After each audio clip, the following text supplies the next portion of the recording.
Vidalia, Georgia has been blessed by the bounty of a crop that won't grow anywhere else on earth, but it's been even more blessed by the people who grow it. Come on, let me take you where the food comes from.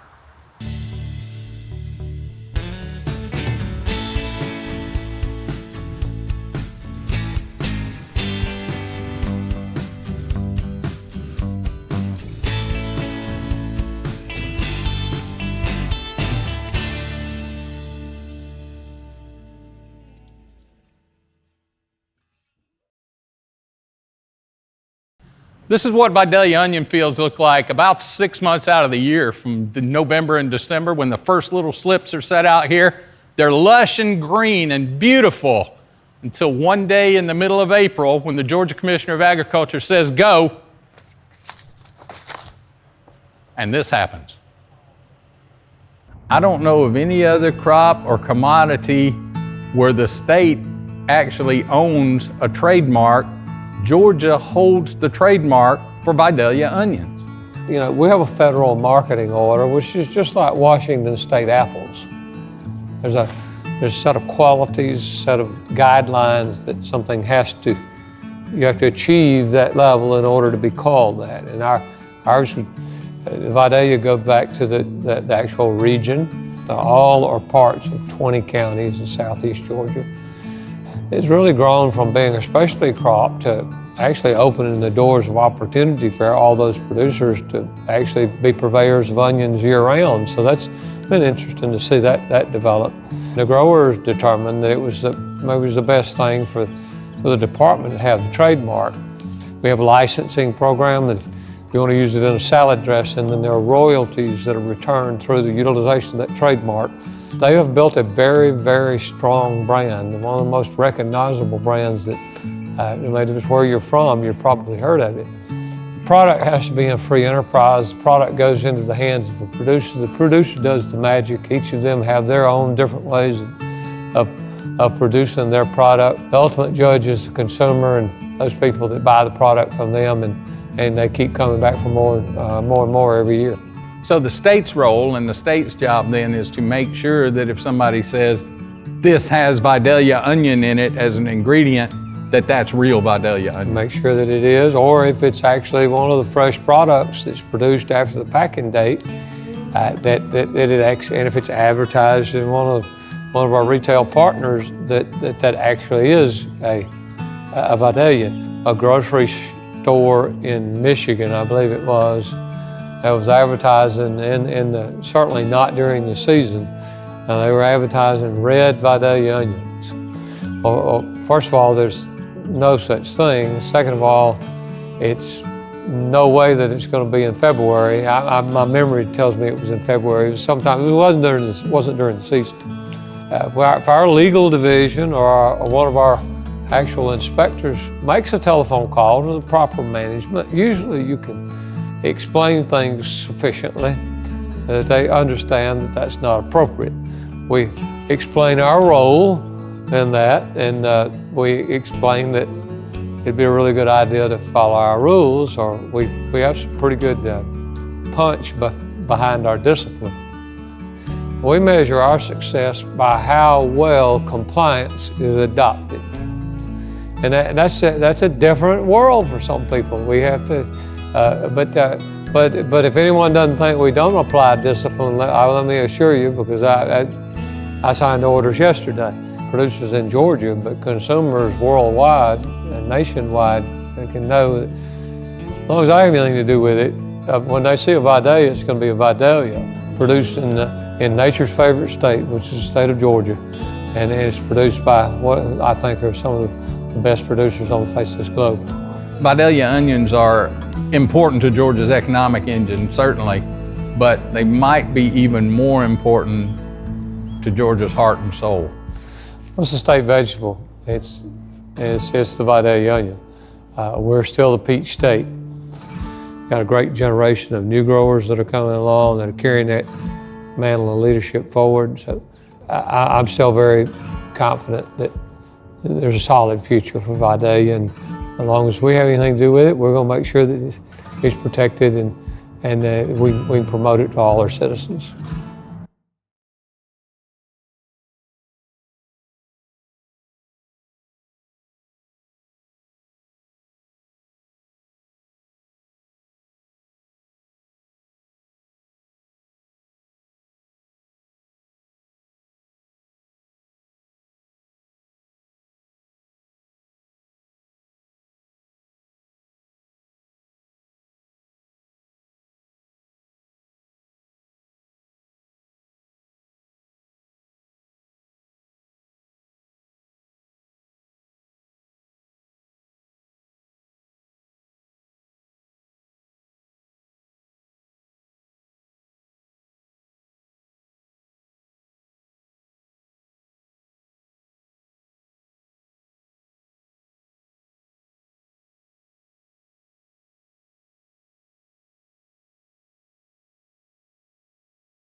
I thought I was going to graduate from Georgia Southern and move to Atlanta and do something in business. Instead of going to Atlanta, he saw the farm for the first time and said, oh no, I'm gonna stay on the farm. I suspect you had something to do with it too. I wasn't going to Atlanta. I asked Megan, I was like, baby, can you talk to your dad and them, see if they'd be interested in me working with them? 4 months after we got married, I was on the farm trying to learn how to grow onions. And you look up one day, he comes to you and says, yeah. He knew I was wanting to buy the farm, and him and I had talked about it, and A&M Farms. A&M That's Farm. right, yeah. I think we can actually figure out what that means Yeah, too. that's Connect right. the dots. No doubt. Aries and Megan. Aries and Megan. So we've definitely been blessed, let's just put it that way. You took a kid who was gonna go to Atlanta and woohoo! And you turned him into a farmer, and now you're farming with him. Yeah, and I'm just glad too that, my dad, this was what my dad did, and I'm glad that my dad can see it carry on. Because honestly, if my dad hadn't started this, it would have been a lot harder to get where we are.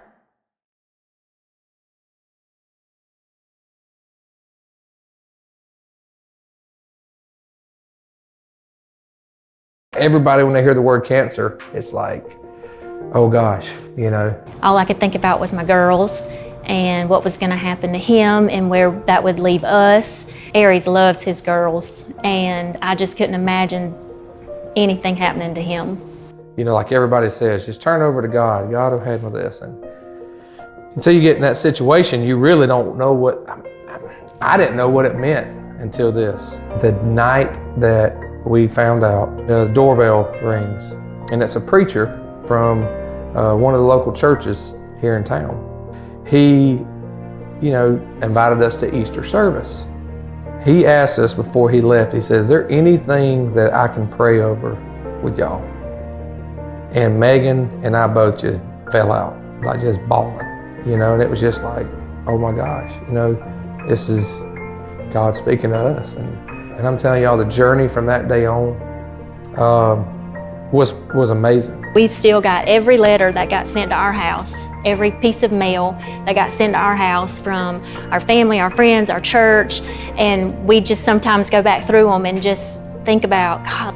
And now we try to do the same thing, when we hear someone's sick or someone's, we try to put ourselves like we were there, and we try to do for them. We got through the 12 treatments and never lost my hair. I thought I would lose it. I said, well, now I don't have to shave my head, but I didn't lose it. Thankfully, I never got sick. And, it was just awesome. You would not have known that he was sick unless you knew he was sick. I mean, his body language, his spirit, you just wouldn't have known. When we went back in that doctor's office after all the chemo and all the CT scans that they have to do and all that, and the doctor says, okay, you're considered cancer-free. And I know there's going to be other downfalls in life because that's just the way life works, but I'm glad that right now we can do it together and face it together, and I'm glad that those girls get to grow up and know their daddy, and I hope that they can take on his spirit and his attitude and just go with it, because there's just not a lot of people like Aries. Our purpose here is not just chasing some kind of fake dream. Our purpose is to try to figure out how to touch people and love on people and just be good folks to them. And when we make mistakes, learn how to get over them quick, apologize, and let the water go under the bridge quick. Because you just don't ever know when it's your last time here, or when the last time you'll see somebody or anything.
it looks like it should be easy. It looks like you just, well, what do? You just put a little plant in the ground and then you water it a few times, and a few months later you come along and pick it up. It even lifts up out of the ground for you. Yeah, but you forgot the part where you bring your pillar and your bed spread out here, and you live with these onions for 9 months because it's a 9-month crop. Most of the Vidalia onion fields that you're seeing in this episode were filmed at harvest time. If I had a time machine, I could take you back to, say, mid to late February. Well, I can do that because this is TV. This is what almost all of the Vidalia, Georgia region looks like this time of year. 2 months out from harvest, it's just a sea of green stretching as far as you can see. Amazingly, these plants have already been in the ground since November 9th. They're getting ready for a big sprint to the finish. We get our seed in August and we start planting. Most people start planting their seed beds in September. We have certain times of the month of September that we put our beds in, and then we work them beds on a small acreage and we get them ready. And then the 1st of November and December, we start carrying them transplants from the bed to the field and setting them out. And then you just have to baby them and start fertilizing and work them. And like I said, it's just a 9-month process.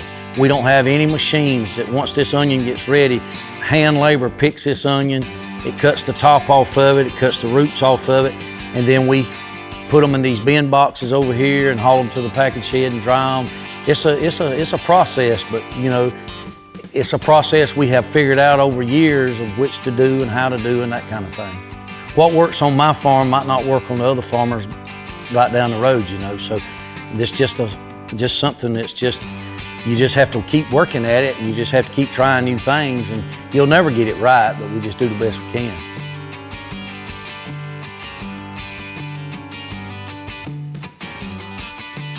I will never forget it. The banker told my mama, said, Verna, Bo he knows absolutely nothing about farming. He needs to stay with Georgia Power. And my mama told him, said, Don, we didn't come down here for no advice. We come down here for some money. You gonna let us have it or not? So folks asked me, Bo, why do you keep fighting the battle and keep building and keep, you know, just won't never stop? Well, I get up in the mornings for my children and my family and the people that my employees, and it just means a lot to me, and that's why I work like I do and try to keep buying and building, because I know I got a younger generation and that's what we do it for, is we work to support our families and to support other families, and that's what the American farmer is all about, is growing crops and feeding the world.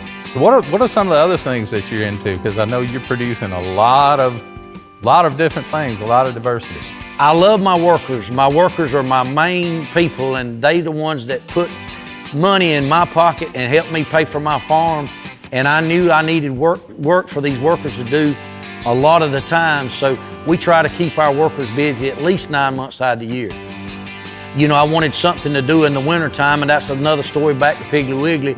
Mr. Frank put me in the greens business. He said, why don't you grow some collards and turnips and kale? And so I started doing that, and then years later, about 5 years ago, me and Jason decided we was gonna build a processing plant, and now we put 1 pound, 2 pound bags of turnips, kale, collards. So that greens operation is probably one of our biggest operations now. If you were just doing onions, it'd be a lot shorter season. It'd be a lot shorter season, be a lot quicker time to be in and out.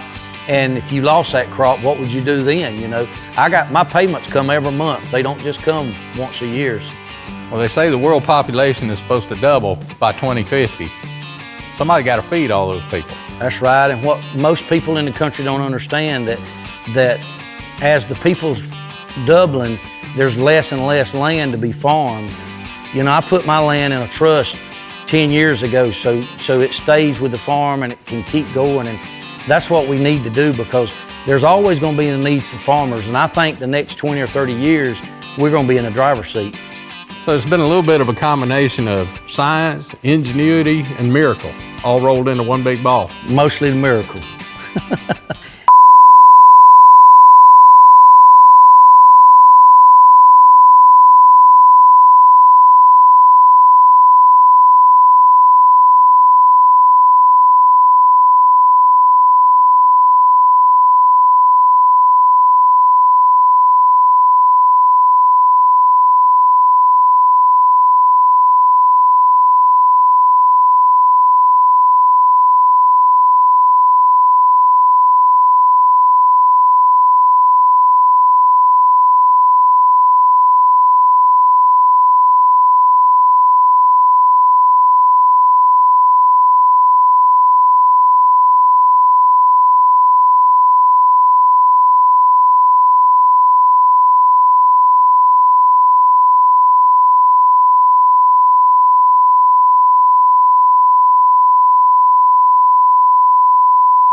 Growing up in it, my dad was an onion grower. He was a farmer. He owned farm supply dealerships, and we were in and around farming 24/7, 365 growing up. Me and my two brothers and my sister were just inundated with farming. And so that's all we knew, really. And my dad was unable to keep going, had some financial difficulty in the 1980s with the farm crisis. And that farm crisis hit family farms all over America. Sure did. Right? So Sure did. he was financially strong enough to make it into the early 90s, but he couldn't go much further than that. And about the time I got out of college, I came home and restarted from scratch the family business. And You thought you were coming home to take over the family business, and you actually were coming home to restart it. yeah, we came home and Dad sat me down and said, look, I don't have any money, can't help you get started in that way, but I can introduce you to some Vidalia Onion growers, and maybe you can get into selling some of their onions. And, I mean, it got so tough, I started taking real estate classes at night at a Votech. Hedging your bets, right? Hey, at a Votech school 45 minutes away. After work, I'm driving to take real estate classes because that's my backup plan. Right. That's how unsure I was in those early years. This is going to work. I mean, it was tough. And so that's kind of how I backed into the industry, right? And over the years, we've been blessed to vertically integrate back into farming ourselves and kind of get back to our roots. Vidalia is just one town, but right now we're in Cobbtown, Georgia, and the offices of Shuman Farms and Real Sweet Produce are down the road a piece in Reidsville, Georgia. We're in Tattnall County, and it's part of the 20 county production area, and Tattnall County produces 60 to 65% of all the Vidalia onions produced. So that's really the lion's share. Tattnall County produces the majority of Vidalia onions in the world. We are part of several growers who produce some of the highest volume of Vidalia sweet onions in the whole industry. And so when you think about the 20 county production area, and then you realize that 65% of all that production comes out of one county, it gets a little bit smaller than it sounds.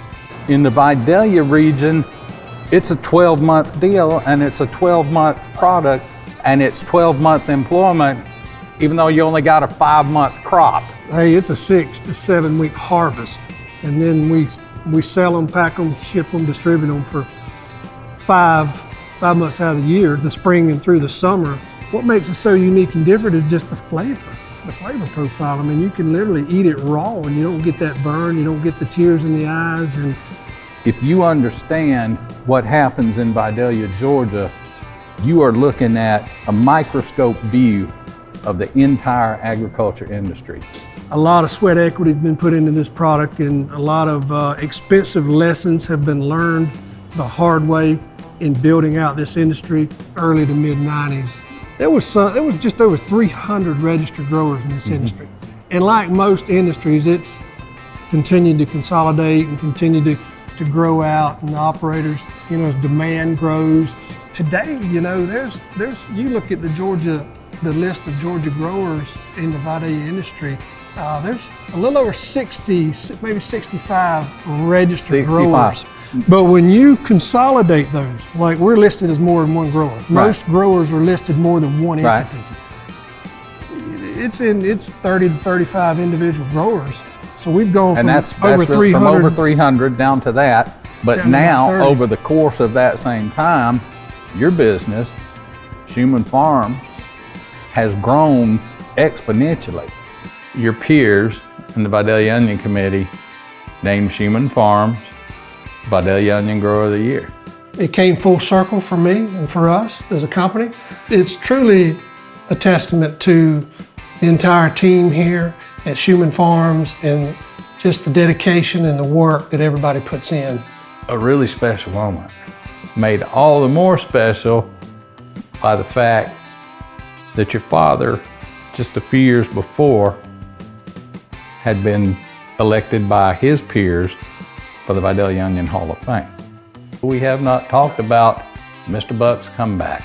And there was a seed company out of Yuma, Arizona, called him one day, said, Buck, we're looking for a seed representative and somebody to help us use their knowledge in agronomy and Vidalia onions to help us develop new varieties for the Vidalia sweet onion industry. And he says, well, I just happen to have the time. He developed some of the most popular sweet onion varieties in the Vidalia industry. And for a number of years, his varieties were the most popular, most grown varieties in the industry. One of them that comes to mind is the Sapelo Sweet. So the seed company decided to honor him and name one of them Mr. Buck. That's pretty cool. So he had an onion variety named after him. And now he's been honored by Shuman Farms as well. The majority of your product comes to market under the Real Sweet label. It does. But you have another label now. We do. We developed a Mr. Buck brand of Vidalia sweet onions. With his smiling face right on the box and the bag and the label.